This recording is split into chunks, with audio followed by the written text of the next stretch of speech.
Hi guys, good morning. Welcome to March 23, 2022 హిందూలోని total news analysis అనేది చూద్దామండి. ఈ వీడియోలోకి వెళ్ళబోయే ముందు ఈ వీడియోని మీరు చివరి వరకు చూడండి. నచ్చితే లైక్ చేయండి, షేర్ చేయండి. మీరు ఏదైనా చెప్పాలి అనుకుంటే కింద కామెంట్ రూపంలో తెలియజేయండి. ఇంకా సబ్స్క్రైబ్ అవ్వడం ఎవరుంటే సబ్స్క్రైబ్ అవ్వండి. నేను డిస్క్రిప్షన్లో టెలిగ్రామ్ ఛానల్ ఇస్తున్నానండి. దాంట్లో జాయిన్ అవ్వడం వల్ల మీరు ముందే హిందీ పేపర్ కావచ్చు, వొకాబులరీ వర్డ్స్ అనేవి పొందొచ్చు అనమాట. ఇక ఈ యొక్క ఆ పేపర్లోకి వచ్చే హెడ్లైన్స్ వచ్చేసి హర్యానా స్టేట్ అసెంబ్లీ అనేది యాంటీ కన్వర్షన్ బిల్ని పాస్ చేసిందనమాట. అంటే ఏదైతే ఉందో దానికి ఆమోదం తెలిపింది ఈ యొక్క యాంటీ కన్వర్షన్ బిల్కి. సో కాంగ్రెస్ అనేది దానికి సంబంధించి అంటే దానికి వ్యతిరేకంగా వాకౌట్ అనేది చేశారు, సభలోంచి వాకౌట్ చేశారనమాట. India must stand against autocracies says US official. అంటే యుఎస్కి సంబంధించినటువంటి సీనియర్ అఫీషియల్ ఒక ఆమె ఉన్నారు. ఆమె ఏమని ప్రస్తావించారు అంటే ఆటోక్రసీస్ అంటే ఏంటి అంటే ఏదైతే నిరంకుశత్వానికి వ్యతిరేకంగా భారతదేశం అనేది నిల్చోవాలి, అంటే నిరంకుశత్వానికి వ్యతిరేకంగా భారతదేశం అనేది పనిచేయాలి. ముఖ్యంగా రష్యా కావచ్చు, తర్వాత చైనా, ఈ రెండు దేశాలు అనేవి నిరంకుశత్వం అనమాట. అక్కడ డెమోక్రసీస్ అనేవి లేవు. సో వాటికి వ్యతిరేకంగా ఉండాలని చెప్పేసి ఆమె పిలుపునిచ్చారనమాట. Biden says India somewhat shaky on Russia and Ukraine. So ఇప్పుడు భారతదేశం అనేది కొంతవరకు తడబడుతుంది రష్యాకి ఉక్రెయిన్కి సంబంధించినటువంటి అంశంలో. ముఖ్యంగా ఏదైతే రష్యా ఉక్రెయిన్ మీద దాడి చేసినటువంటి అంశానికి సంబంధించినటువంటి ప్రస్తావనలో భారతదేశం అనేది తడబడుతుందని చెప్పేసి నోరు జారాడిన మళ్ళీ. సో ఇక ఫస్ట్ ఆర్టికల్ అనేది మన మెయిన్ పేజీలో ఫస్ట్ ఆర్టికల్ నేను చూస్తే fuel price hike sparks uproar in parliament. అంటే ఏదైతే ఉందో ఆయిల్ ఛార్జెస్ పెరగడం కారణంగా పార్లమెంట్లో ఈ యొక్క ఒక్కసారిగా ఏంటంటే గందరగోళ పరిస్థితులు కావచ్చు, లేకపోతే అప్రోర్ అంటే ఏంటంటే ఒక గర్జనలాగా లేకపోతే అరుపులు అనేవి పెరిగిపోయినాయి అని చెప్పేసి చెప్తున్నారు అనమాట. సో ఈ యొక్క పెట్రోల్ డీజిల్ కాస్ట్ అనేది 80 పైస్ అనేది పెరిగింది. ఎల్పిజి సిలిండర్ మీద 50 రూపాయలు అనేది పెంచడం అనేది జరిగింది. సో ఇక్కడ పరిస్థితి ఏంటంటే ఇప్పుడు ఉన్నటువంటి క్రూడ్ ఆయిల్ ప్రైసెస్కి అనుగుణంగా మనం చూస్తే రాబోయే కాలంలో 9 నుంచి 12 రూపాయలు క్రూడ్ ఆయిల్ ప్రైసెస్ అనేది పెరిగే అవకాశం ఉంది. సో ఇప్పుడున్న దాని ప్రకారం బ్యారెల్ ధర అనేది దగ్గర $93.12 అనేది ఉందన్నమాట ఇప్పుడు. సో రేపు రాబోయే కాలంలో అంటే ఇప్పుడున్న దాని ప్రకారం చూస్తే 9 to 12 రూపీస్ అనేది పెరగాల.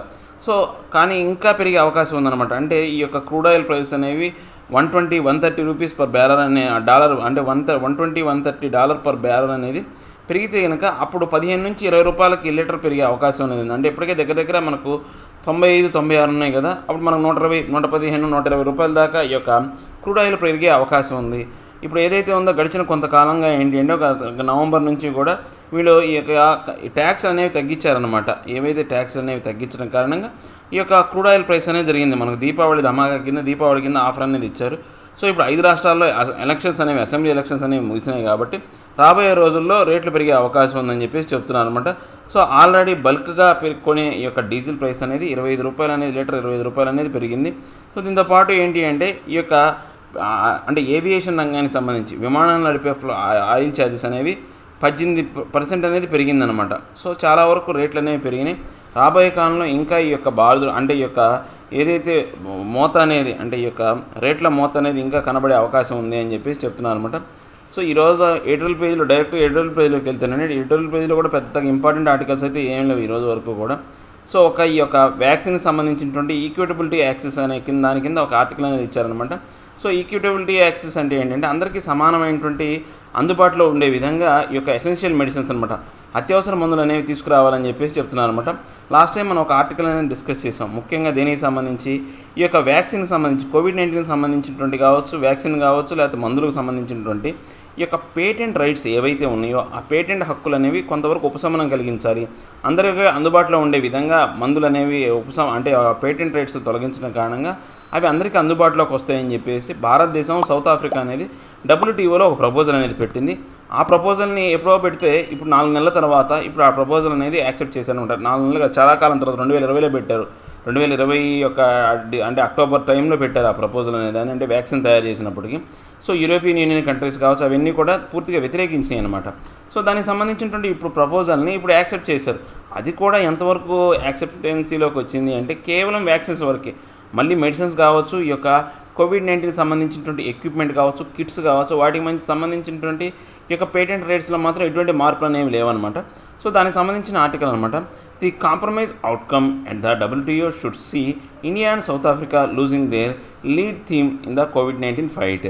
అంటే ఇప్పుడు మనకు ఈ యొక్క కాంప్రమైజ్ అనేది ఇప్పుడు ఎలా తయారైందంటే వాళ్ళు ఇప్పుడు వెనక్కి తగ్గారు. ఇంతకుముందు యూరోపియన్ యూనియన్ కావచ్చు, యూఎస్ కావచ్చు, ఈ ప్రపోజల్కి వెనక్కి అంటే వాళ్ళు ఈ ప్రపోజల్ని ఇష్టపడలేదు. అంటే పేటెంట్ రైట్స్ ఏవైతే ఉన్నాయో వాటిని తొలగించి వాటి మీద ఉపశమనం కలిగిస్తే కనుక అన్ని కంపెనీలు ఈ యొక్క మందును తయారు చేస్తాయనే దానికి ఎవరు ఆమోదించలేదన్నమాట అప్పుడు. కానీ భారతదేశం, సౌత్ ఆఫ్రికా అనేది పోరాడినాయి.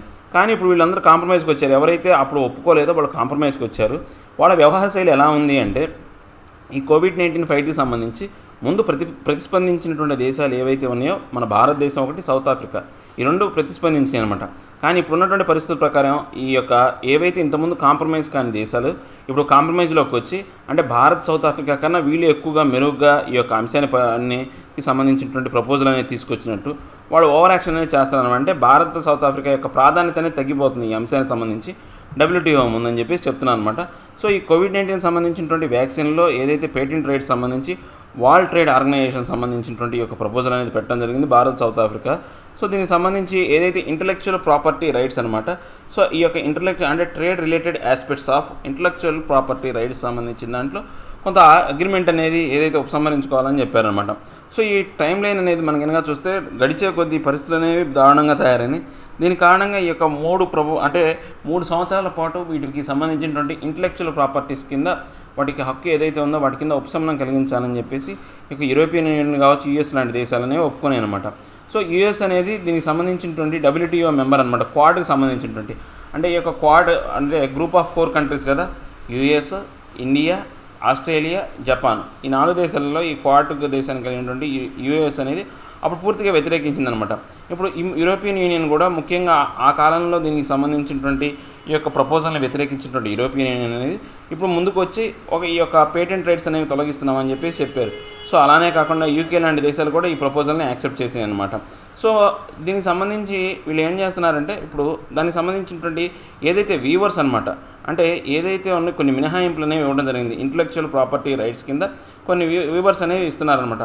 సో ఆ మందులు అనేవాళ్ళు ఇన్ని సంవత్సరాల వరకు అందరూ తయారు చేసుకోవచ్చు అనే ప్రపోజల్ అనేది తీసుకొస్తున్నారు.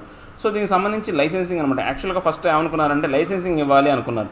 లైసెన్సింగ్ అంటే ఏంటి అంటే ఇప్పుడు ఒక కంపెనీ అనేది ఏదైనా ఉందనుకోండి, ఆ కంపెనీ ఒక కొత్త ప్రోడక్ట్ని తయారు చేసింది. ఆ కొత్త ప్రోడక్ట్ని వాళ్ళు అంటే సరిపోయేంత కౌంట్లో కనుక తయారు చేయలేకపోతే ఆ కంపెనీ అనేది కొన్ని చిన్న చిన్న కంపెనీస్కి దాని యొక్క ఫార్ములాని రిలీజ్ చేసి కొంత లైసెన్స్ అనేది ఇస్తుందన్నమాట.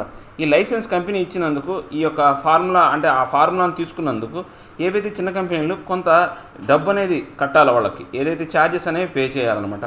దాన్ని లైసెన్సింగ్ అంటారనమాట. ఈ లైసెన్సింగ్ కూడా కొంతవరకు సమస్యాత్మకమైనటువంటి అంశమే.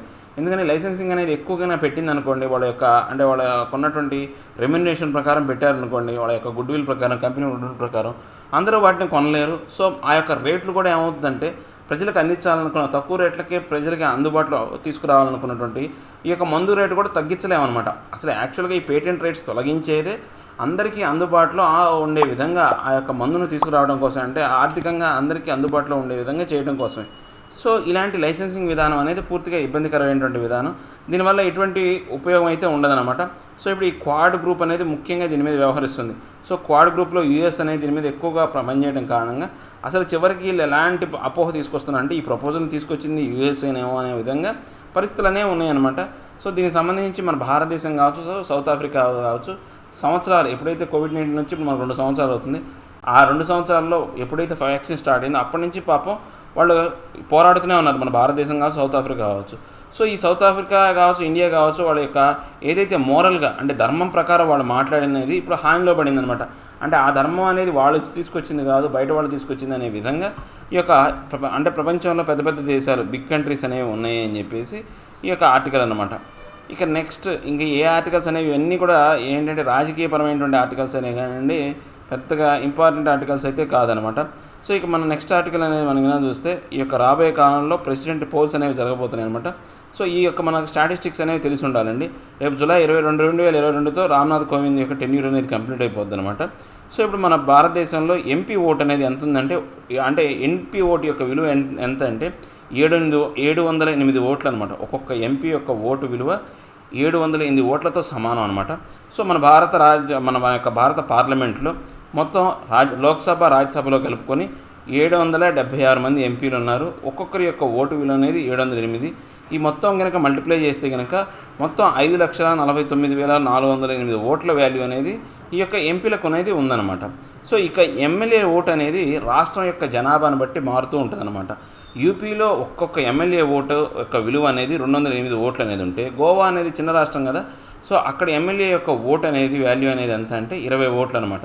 సో ఇలా కనుక మన రాష్ట్రాల వారీగా ఓటు విలువను బట్టి మనం క్యాలిక్యులేట్ చేస్తే కనుక మన భారతదేశంలో ఉన్నటువంటి మొత్తం మెంబర్ ఆఫ్ లెజిస్లేటివ్ అసెంబ్లీ అనమాట, ఎమ్మెల్యే మెంబర్స్ యొక్క ఓటు యొక్క విలువ ఎంత అంటే 5,49,495 ఓట్లు అనమాట. సో ఇప్పుడు మొత్తం వాల్యూ ఎంపీ ఓట్లు ఎమ్మెల్యే ఓట్లు మొత్తం కలుపుకుంటే కనుక 10,98,903 ఓట్ల విలువ అనేది ఉంది. రేపు కనుక బీజేపీ తరపున కనుక ఏవైతే ఉన్నాయో అంటే ఈ యొక్క ఎమ్మెల్యేలు ఎంపీలు బీజేపీ తరపున ఉన్నటువంటి ఎమ్మెల్యేలు ఎంపీలు మొత్తం కనుక ఓటేస్తే 5,39,827 ఓట్లు అనేవి వస్తాయి. సో 50% మార్క్ ఏదైతే ఉందో ఆ మార్క్ కన్నా తక్కువే ఉంది వాళ్ళ యొక్క ఓటు వాల్యూ. అంటే ఎంత తక్కువ ఉందంటే 9,625 ఓట్లు అనేవి తక్కువ ఉన్నాయి. ఓన్లీ కేవలం అంటే బీజేపీ పరిపాలిత ప్రాంతాలకు సంబంధించినటువంటి ఎమ్మెల్యేలు ఎంపీల యొక్క కౌంటింగ్ అనేది చూస్తే కనుక అంత తక్కువగా ఉంది.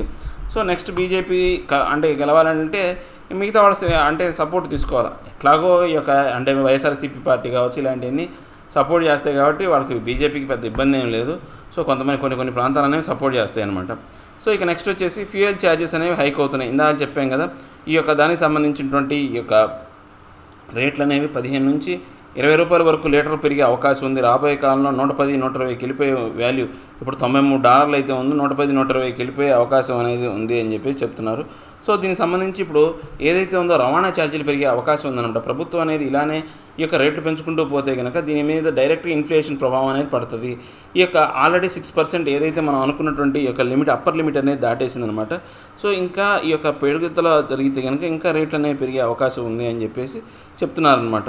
సో ఆ యొక్క రేట్లు తగ్గాలంటే ప్రభుత్వం అనేది దీని మీద ఈ యొక్క ట్యాక్స్ల మీద సరైనటువంటి నిర్ణయం తీసుకొని ఆ ట్యాక్స్లు అనేవి తగ్గించి ఆ యొక్క భారాన్ని పడకుండా ప్రజల మీద పడకుండా చూడాలి అని చెప్పేసి చెప్పారు. సో ఈ యొక్క దీనికి సంబంధించి ఏదైతే ఈ యొక్క అంటే లోక్సభలో కావచ్చు రాజ్యసభలో, ముఖ్యంగా రాజ్యసభలో అసలు కేవలం 14 నిమిషాలు మాత్రమే రాజ్యసభ అనేది జరిగిందనమాట. ఓన్లీ 14 మినిట్సే. ఎందుకని ఈ యొక్క అప్పర్ హౌస్లో ఈ గొడవ అంతా కూడా ఈ యొక్క అగెనిస్ట్ ద ఫ్యూయల్ ఛార్జెస్ మీద గొడవ జరిగింది. 11కి స్టార్ట్ అయింది సభ. స్టార్ట్ అయిన కొంతసేపటికే వాయిదా వేయడం జరిగింది. 12కి వాయిదా వేశారు. సో 12కి కూడా సేమ్ సిచ్యువేషన్, మళ్ళీ 2కి వాయిదా వేశారు. సో అలా పూర్తిగా ఈ యొక్క సభ అనేది పూర్తిగా నిలుపుదల జరిగింది. లోక్సభలో కూడా పరిస్థితి అనేది అలానే ఉందన్నమాట. So next Haryana passes anti conversion bill. Haryana అనేది యాంటీ కన్వర్షన్ బిల్ అనమాట. అంటే మత మార్పిడి విధానానికి సంబంధించినటువంటి చట్టం అనేది తీసుకొచ్చారు. సో యాంటీ కన్వర్షన్ అనేది ఎలా జరుగుతుందంటే ముఖ్యంగా ఏదైతే వాళ్ళు చెప్తారు అంటే పూర్తిగా బలవంతంగా అంటే ఒకళ్ళు ఏం చేస్తారంటే కొంతమంది మతాన్ని బలవంతంగా మారుస్తారు. ఏదైనా కానీ లాభాలు చూపించో లేకపోతే మీకు ఇలాంటి డబ్బులు అనేవి వేస్తామని చెప్పేసి కొన్ని చోట్ల ఏంటంటే ఫండింగ్స్ రూపంలో బలవంత మత మార్పులు అనేవి జరుగుతాయి. ఇంకొన్ని సందర్భాల్లో ఎలా ఉంటుంది అంటే వైవాహిక సంబంధమైనటువంటి మత మార్పులు అనేవి ఉంటాయి అన్నమాట. ఇప్పుడు అబ్బాయి అమ్మాయి డిఫరెంట్ కులాలు, అబ్బాయి ముస్లిం కావచ్చు లేదా హిందూ కావచ్చు, అమ్మాయి ముస్లిం లేదా అప్పుడు అబ్బాయి హిందూ అనుకోండి, అమ్మాయి ముస్లిం అనుకోండి. అబ్బాయి అమ్మాయిని పెళ్లి చేసుకున్నాడు కదా, అమ్మాయి ఇక్కడికి వస్తుంది కాబట్టి ఆ అమ్మాయిని ముస్లిం నుంచి హిందూ కన్వర్ట్ చేయొచ్చు. లేదా అబ్బాయి ముస్లిం అనుకోండి, అమ్మాయి హిందూ అనుకోండి. సో ఆ హిందూ అమ్మాయిని చేసుకున్నందుకు ఆ అమ్మాయిని ముస్లింలాగా మారుస్తారు, ఆ మతంలోకి మారుస్తారనమాట. సో ఇలాంటి కన్వర్షన్స్ అనేవి జరగకూడదు. ఇవన్నీ కూడా బలవంతపు మత మార్పిడి విధానాలు అనమాట. అంటే లవ్ మ్యారేజ్లో ఇలాంటి జరుగుతున్నాయని చెప్పేసి ఈ చట్టం అనేది తీసుకురావడం అనేది జరిగిందనమాట. సో ఇది మార్చి 4వ తారీఖున అంటే దీన్ని టేబుల్ మీదకి తీసుకొచ్చారు. సో ఇప్పుడు ఆమోదం పొందింది. సో దీనికి సంబంధించినటువంటి ఏదైతే unlawful conversion of religion bill 2022 అనమాట. సో దీనికి ముఖ్యంగా ఈ యొక్క హర్యానా కాక కొన్ని ప్రభుత్వాలు అనేవి యూపీలో కావచ్చు ఇలాంటి బిల్స్ అనేవి ప్రవేశపెట్టడం అనేది జరిగింది. సో ఈ యొక్క చట్టం అనేది పూర్తిగా ఏమవుతుందంటే రాబోయే కాలంలో హింసకు దారితీస్తుంది, డివిజన్ అనేది ఏర్పడుతుంది అని చెప్పేసి అక్కడ అధికారంలో అపోజిషన్లో ఉన్నటువంటి కాంగ్రెస్ పార్టీ అనేది ప్రస్తావించిందనమాట. సో ఈ బిల్ అనేది చాలా వరకు అంటే ఈ చట్టం అనేది చాలా వరకు స్కేర్సీ అనమాట, భయాల్ని రేపుతుందని చెప్పేసి ఈ యొక్క కాంగ్రెస్ లీడర్ అయినటువంటి కిరణ్ చౌదరి చెప్పిందనమాట. ఆమె ఇంకా ఏం చెప్పారు అంటే ఈ చాప్టర్ అనేది స్టేట్ హిస్టరీలోనే ఎప్పుడు జరిగినటువంటి అంటే సమస్యలను తీసుకొస్తుంది అని చెప్పేసి వీళ్ళు చెప్పారనమాట. సో ఈ యొక్క బిల్ అనేది దేంటిని నిషేధిస్తుంది అంటే అన్లాఫుల్ కన్వర్షన్ అనమాట. ఏది from one religion to another, అంటే అసంబద్ధమైనటువంటి చట్ట వ్యతిరేకమైనటువంటి మత మార్పిడిని ఇది వ్యతిరేకిస్తుందన్నమాట. ఎవరికైనా కానీ వాడికి నచ్చిన మతాన్ని అనుసరించే అవకాశం అనేది మన భారత రాజ్యాంగం ఇచ్చింది. వాడికి నచ్చినప్పుడు మాత్రమే, అంతేగాని వాడిని బలవంతంగా మార్చడం అనేది సరైనటువంటి అంశం కాదు. అందువల్ల మేము ఈ చట్టాన్ని ప్రవేశపెట్టామని చెప్పేసి బీజేపీ అనేది చెప్తుందనమాట. సో ఇక నెక్స్ట్ ఆర్టికల్స్ అనేవి చూస్తేనండి, ఫస్ట్ మనం ఒక బిడియన్కి సంబంధించినటువంటి ఆర్టికల్ అనేది చూద్దామండి. ఈ యొక్క బిడియన్ చెప్పాడు కదా, భారతదేశం అనేది పూర్తిగా ఇండియా అనేది షేకీ పొజిషన్లో ఉంది అని చెప్పేసి. సో ఈ యొక్క పుతిన్కి సంబంధించినటువంటి అంశాన్ని వాళ్ళు ప్రస్తావించడంలో భారతదేశం అనేది పూర్తిగా తడబడుతుంది అని చెప్పేసి చెప్పారు. సో ఈ మాటలు అనేది ఎలా ఉంది అంటే, ఆయన భారతదేశం మీద వాళ్ళకు ఉన్నటువంటి అక్కస్ అనేది వెళ్ళగక్కే విధంగా ఉందన్నమాట. షేకీ పొజిషన్లో మన భారతదేశం అనేది ఎప్పుడు లేదు. భారతదేశం ఒకటే స్టాండ్లో ఉంది. ఎటువైపు ఉన్నాము, ఎటువైపు మొగ్గు చూపము, మేము మాత్రం మధ్యవర్తులాగా ఉంటాం, రెండింటి సమస్యను పరిష్కరించడానికి మేము ఉంటామని చెప్పేసి చాలా వరకు ఉంది. అంతేగాని ఒకప్పుడు ఒక టైంలో రష్యాని సపోర్ట్ చేసి, ఇంకో టైంలో ఇక ఉక్రెయిన్ సపోర్ట్ చేసి ఎప్పుడూ లేదనమాట. అది అలా ఉంటే షేకీ పొజిషన్. అలాంటి షేకీ పొజిషన్లో ఉంది యూఎస్ఏ. యాక్చువల్గా వాళ్ళు ఫస్ట్ ఈ జెలెన్స్కీని కావచ్చు, లేకపోతే ఈ యొక్క ఉక్రెయిన్ గవర్నమెంట్ని రెచ్చగొట్టిందే వీళ్ళు రష్యాకి వ్యతిరేకంగా. రెచ్చగొట్టి ఇప్పుడు కామ్గా ఉన్నారు. రష్యా వచ్చి వాళ్ళని ఏమి ఆక్రమిస్తుంటే వాళ్ళని ఏమి చేయలేని పరిస్థితిలో ఉన్నారు. ఎన్నో సందర్భాల్లో జెలెన్స్కీ కూడా ఈ యొక్క అంశాన్ని ప్రస్తావించాడు, నాటో బలగాలు కావచ్చు. సో అలాంటి షేకీ పొజిషన్లో ఉన్నవాడు మనల్ని షేకీ పొజిషన్లో ఉన్నారని చెప్తున్నాను అనమాట. సో వీళ్ళు ఏంటంటే, మన భారతదేశం ఏమంటుందంటే ముఖ్యంగా మేము షేకీ పొజిషన్లో అయితే, అంటే దీనికి పెద్దగా రెస్పాన్స్ అయితే ఇవ్వలేదు. సో మన భారత్ షేకీ పొజిషన్లో లేదనడానికి కరెక్ట్గా ఏదైతే కొన్ని అంశాలనే ఉన్నాయన్నమాట. ముఖ్యంగా ఈ యొక్క యూఎన్ రిజల్యూషన్ దేంట్లో కూడా మన భారతదేశం అనేది పాల్గొనలేదు, దూరంగా ఉంది ఫస్ట్. తర్వాత శాంక్షన్స్ అనేవి అన్ని దేశాలు విధించినాయి, కానీ రష్యా మీద మన భారతదేశం మాత్రం ఎటువంటి శాంక్షన్స్ విధించలేదు. పైగా ఇంకా ఏం చేసిందంటే, రష్యా దగ్గర నుంచి ఆయిల్ను కొనడానికి ఏదైతే వాళ్ళు అంటే వాళ్ళు డిస్కౌంట్లో ఇస్తా అంటున్నటువంటి ఆయిల్ని మన భారతదేశం అనేది ఎవరి యొక్క సహాయ సహకారాలు లేకుండా, లేకపోతే సలహాలు అనేవి పాటించకుండా, లేకపోతే ఎవరి యొక్క బెదిరింపులకు లొంగకుండా మనం కొంటామని చెప్పేసాం. సో కొంటున్నారు కూడా. సో ఇలాంటి సిచ్యువేషన్లో ఉన్నటువంటి దేశం షేకీ పొజిషన్లో ఉందని చెప్పడం అనేది అది అతని యొక్క స్థాయిని దిగదార్చుకోవటమే అనమాట. సో ఈ బిడియన్ రాబోయే కాలంలో వెడ్నెస్డే ఈయన బ్రుసెల్స్ వెళ్ళబోతున్నాడు. వెడ్నెస్డే ఈ యొక్క నాటో మీటింగ్కి సంబంధించి తన యొక్క మిత్ర దేశాలతో కావచ్చు, G7 సంబంధించినటువంటి యూరోపియన్ కౌన్సిల్ సంబంధించి ఈయన వెళ్ళడం అనేది జరుగుతుందన్నమాట. సో బిడెన్ అడ్మినిస్ట్రేషన్ సంబంధించినటువంటి చాలా మార్పులు అనేవి వచ్చినాయి. ఈ యొక్క అయితే ఉక్రెయిన్ యొక్క పరిస్థితులు అనుగుణంగా చూస్తే కనుక ఆయన యొక్క పరిపాలన ఆయన షేకీ పొజిషన్లో ఉన్నాడు, కానీ మనం అయితే షేకీ పొజిషన్లో లేవన్నమాట. సో ఎప్పుడైతే ఈయన షేకీ పొజిషన్ అని చెప్పేసి ఈ స్టేట్మెంట్ ఇచ్చాడో, స్టేట్మెంట్ ఇచ్చినటువంటి కొన్ని గంటల్లోనే India must stand against autocracies US official ఏం చెప్పారు అంటే, భారతదేశం అనేది ఈ యొక్క నిరంకుశత్వానికి వ్యతిరేకంగా వ్యవహరించాలి, వ్యతిరేకంగా నిలబడాలి అని చెప్పేసి ఆమె యుఎస్ అఫీషియల్ సంబంధించినటువంటి విక్టోరియా నులాండ్ అనే ఆమె ప్రస్తావించడం జరిగిందనమాట. అసలు యుఎస్ యొక్క పరిస్థితి ఏంటంటే, గడిచిన 40 సంవత్సరాల్లో 20 యుద్ధాల్లో పాల్గొన్నది. వీళ్ళు మళ్ళీ ఆ యొక్క ఆటోక్రసీస్ కావచ్చు, లేకపోతే ఈ యొక్క standing position, take a stand అని చెప్పే పరిస్థితుల్లో వీళ్ళు ఉన్నారనమాట. గడిచిన 40 సంవత్సరాల్లో యుఎస్ అనేది 20 యుద్ధాలను అనే వాటిని చేసిందనమాట. ఇంత భయంకరమైనటువంటి దేశం మన భారతదేశానికి సలహా ఇచ్చే దేశం అనమాట. సో ఆమె ఏమంది, ఈ యొక్క క్వాడ్ మెంబర్స్ దానికి సంబంధించినటువంటి దాంట్లో ఆస్ట్రేలియా కావచ్చు, జపాన్ అనేవి స్టాండింగ్ పొజిషన్లో ఉన్నాయి, స్ట్రాంగ్ పొజిషన్లో ఉన్నాయి. జపాన్ అనేది చాలా బలోపేతంగా ఉంది ఈ క్వాడ్ గ్రూప్లో. కానీ ఇండియా మాత్రం ఎటు మొగ్గు చూపట్లేదు. కాబట్టి భారతదేశం అనేది ఈ యొక్క ఆటోక్రసీస్ అనమాట, నిరంకుశత్వానికి వ్యతిరేకంగా ఉండాలి అని చెప్పేసి చెప్పారనమాట. మన భారతదేశానికి సంబంధించినటువంటి ఎక్స్టర్నల్ అఫైర్స్ మినిస్టర్ ఎవరైతే ఉన్నారో జయశంకర్, ఆయన దీనికి సంబంధించి బిడెన్ చేసిన వాటికి ఎటువంటి ప్రస్తావన జరపలేదు, కానీ ఆయన స్ట్రాంగ్ ఒక స్టేట్మెంట్ అనేది చెప్పడం జరిగింది. మేము ఖచ్చితంగా రష్యా దగ్గర నుంచి ఆయిల్ అనేది మేము పర్చేజ్ చేస్తున్నాం అని చెప్పేసి డైరెక్ట్ స్టేట్మెంట్ అనేది ఇచ్చాడనమాట. సో ఈ యొక్క థింకింగ్లో మార్పు అనేది రావాలా అని చెప్పేసి ఈమె నులాండ్ అనే ఆమె ఏదైతే ఎన్డీటీవీకి ఇచ్చిన ఇంటర్వ్యూలో ఆమె చెప్పిందనమాట. మేము భారతదేశానికి రష్యాకి ఉన్నటువంటి చారిత్రాత్మకమైనటువంటి సంబంధాలని మాకు బాగా తెలుసు, వాటిని మేము గుర్తిస్తున్నాం. కానీ పరిస్థితులు అనేవి మారుతున్నాయి. భారతదేశానికి అమెరికాకి అంత బలోపేతమైనటువంటి బంధాలు లేవు, అప్పుడు లేవు, కానీ ఇప్పుడు మొదలవుతున్నాయి.